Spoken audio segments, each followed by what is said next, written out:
I've been trying to come up with a way to do an update about kind of where I've been at in my healing journey or in my therapy journey because I feel like it's kind of been a minute since I've really done that. And it's been really hard to figure out exactly what to say, so this might be a little bit of a messy video.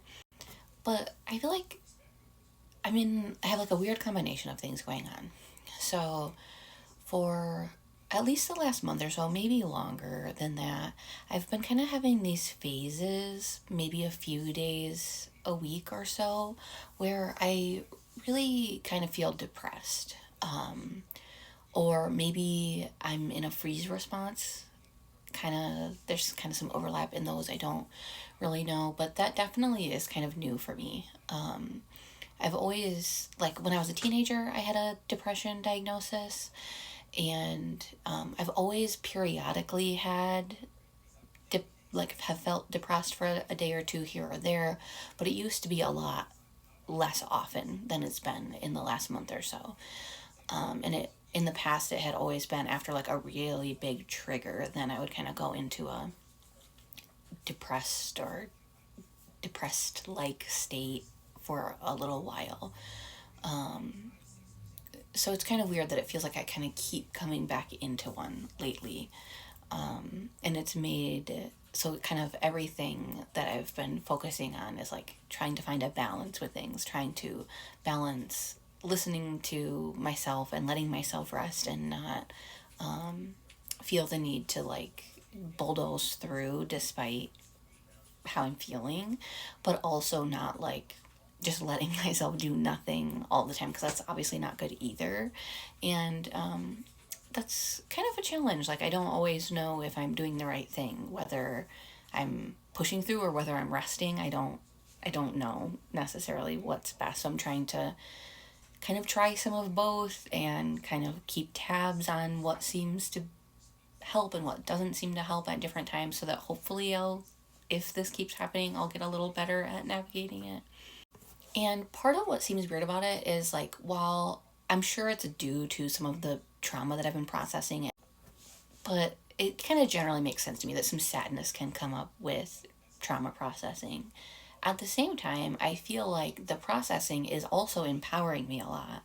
I'm definitely feeling more confident in myself and in my understanding of who I am and what I've been through and all of those kinds of things. Like, I definitely, yeah, my confidence is just better, and I feel like the whole idea of like integrating yourself, like I feel like that's like working. Like, I feel less like torn on like, well, part of me feels this way and part of me feels this way, and really having these like internal battles all the time. I feel more like I really know where I stand on most things and know what I believe and how I feel about things. And so that's really empowering and a really positive thing and a really hopeful thing. And so it's a little odd that at the same time I'm kind of having these like kind of recurring like short bouts of depression or freeze response. Maybe it's not depression, I don't know. I feel like a real lack of motivation. It's really really hard to do like really mundane things at times, which I do have ADHD, but I don't usually have difficulty, like at least not significant difficulty with task motivation the way that it seems like a lot of like adults with ADHD will talk about task initiation being like one of their biggest struggles, and that's just never been true for me with my ADHD. My memory and other things are much bigger barriers for me with. So I guess I'm just trying to say I don't really think it's the ADHD that's making doing small things hard, but maybe that's wrong. I've also noticed I'm more aware of my sensory challenges. I've had multiple days in the last couple of weeks where like the auditory sensory overload was like so overwhelming. And so I don't know, I was like kind of googling some stuff about that, and I was reading that sometimes like trauma survivors have been in like a freeze state for so long that they're used to their sensory experiences being kind of dulled, and so once they come out of that freeze a little bit, like the sensory input can be really overwhelming. because they're like experiencing it in full intensity rather than it being dulled from the freeze. But I don't really feel like I have always lived life in freeze. Maybe that's really misguided. I don't know.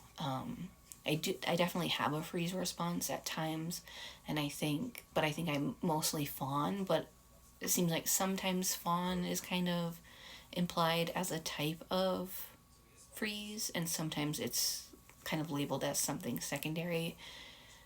But I've never really seen myself as being in freeze because I am able to like initiate tasks for the most part. Like I'm lazy about certain things, like I'm often like a little bit behind on dishes and things like that, but like I'm self-employed and I'm able to stay on top of my work within reason. Not that, and I think that typically somebody who was living life in freeze would really struggle with that, especially like not having a like supervisor or like having to like punch a time clock or something. Like there's no external accountability for my job. It's all me. And like it just, if I like disappoint or displease the people who are paying me, it's like contracted work, so they hire me for like individual things, and so like if I didn't meet my commitments, then they wouldn't hire me again for work in the future. And so just kind of keeping my word and keeping a good reputation is kind of the only real motivator that I usually have, and but that usually like I do okay. I've slowed down a little bit on sharing passages from books, and that's because I'm trying to slow down on how much I'm reading. Partly because I think I was kind of overwhelming myself. And something else I'm doing to try to kind of keep like a temperature on how I'm doing is I'm paying attention to how I'm eating and like what I'm eating. I've noticed that when I am overdoing it, I'll slip into like not really cooking any like real food. Like I'll just like microwave things and like make sandwiches and like really really quick stuff. Whereas when I'm feeling a little better and I'm not overdoing it, then like I just naturally will like actually cook. Another one is things like how much I am like really relaxing, not just like doom scrolling, but also like engaging in hobbies, which I've always kind of been bad at doing that, but I'm trying to kind of push myself to spend more time doing like painting and like coloring or playing like real video games, not like Candy Crush video games or things like that, because I do think those help recharge me rather than just wasting time. So yeah, that's kind of where I'm at and kind of what I've been trying to make sense of. And yeah, feel free to let me know how you're doing on yours too.